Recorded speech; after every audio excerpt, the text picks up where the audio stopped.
simoy ng hangin, mga bata sa labas na nangangaroling, mga parol na patay sindi, makukulay na palamuti sa Christmas tree, sa Christmas tree. Naglalakad ka ng mag-isa, walang kasama.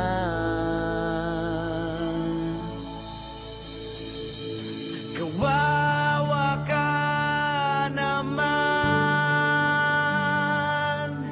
at single ka ngayong Pasko. Ilang taon ka nang ganyan, kadate mo na naman ang nanay mo at bibili na lang ng Christmas card at susulatan ko na lang ito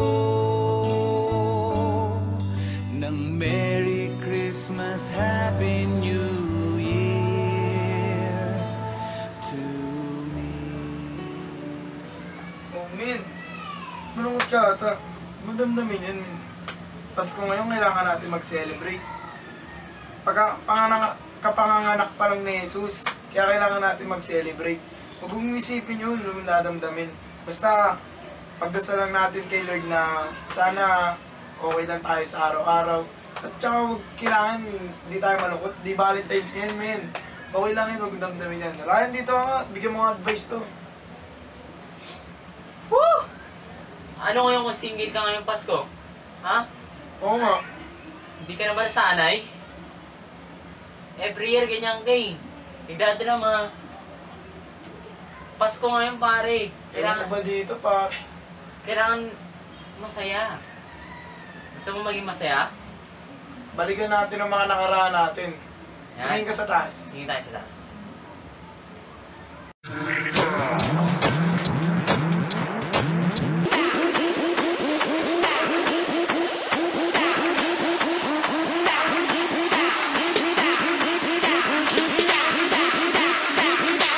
And do the Harlem Shake.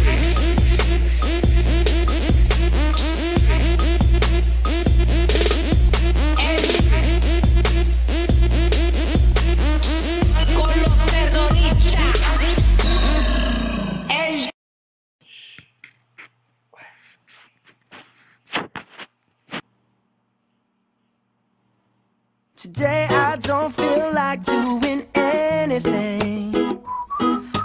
I just wanna lay in my bed. Don't feel like picking up my phone, so leave a message at the tone. 'Cause today I swear I'm not doing anything. I'm gonna kick my feet up, then stare at the fan, turn the TV. What does the fuck say?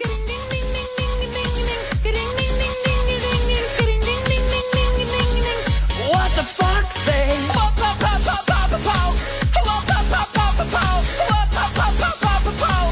What the fuck say? Happy, happy, happy, ho. Happy, happy.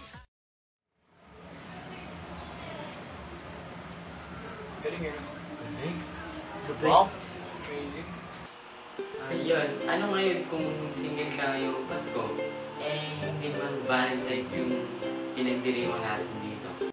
Alam mo yung salita mo masaya? Ha? Dapat ganon. Think positive ka lang. Hindi lahat kasi ng relasyon masaya. Ha? Tandaan mo yun.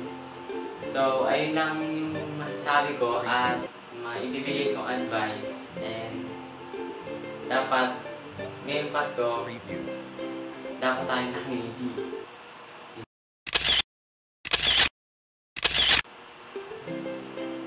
Smile.